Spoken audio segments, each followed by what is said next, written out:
Parshat Vaera begins after a bit of a setback in the end of Parshat Shmos, where Moshe attempts to begin the redemption, but confronts a setback where Paro doesn't listen and the work gets harder, and Jewish people express their frustrations to Moshe. And Parshat Vaera begins where God gives Moshe a bit of a pep talk and tells him that I appeared to your forefathers and I made a promise and I heard all the cries of the Jewish people. And he lists the four Lashonot HaGeula, Hotzeiti, Hitzalti, Ga'alti, Lakachti, that God promises to redeem the Jewish people from Egypt and to bring them Heveiti, Ela Aretz, to the land of Israel. And after this very inspiring pep talk, Moshe conveys these words to Bnei Israel, but they fall on deaf ears. V'lo sham'u el Moshe mikotze ruach u'me'avodah kasha. The Jewish people don't listen because of all the hard work. And the Ramban interprets that this hard work indicates that there was no theological opposition by the Jewish people to God and to Moshe. Rather, they just worked too hard and couldn't really hear the message of Moshe. However, I think this pasuk could be interpreted slightly differently.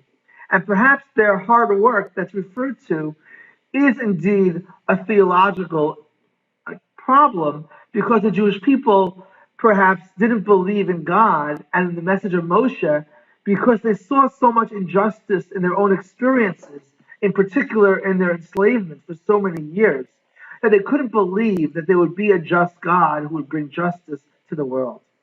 This interpretation has support in the beginning pasuk of our parsha, because God introduces himself to Moshe and says, "Ani Hashem, I am God."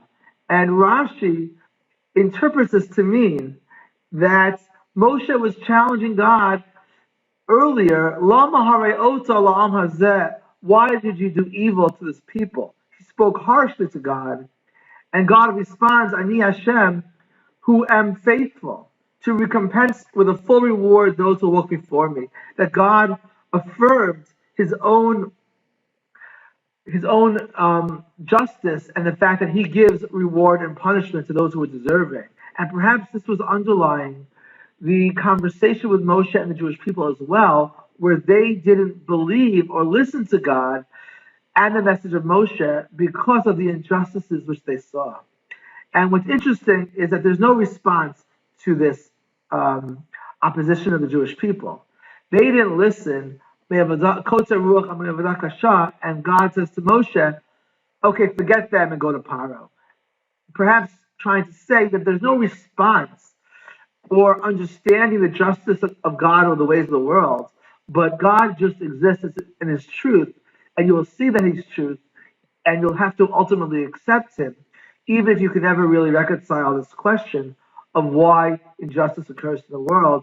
That is a question you have to live with, but that doesn't challenge the fact that God is indeed in control of the world and will come through with his promises for the redemption of the Jewish people.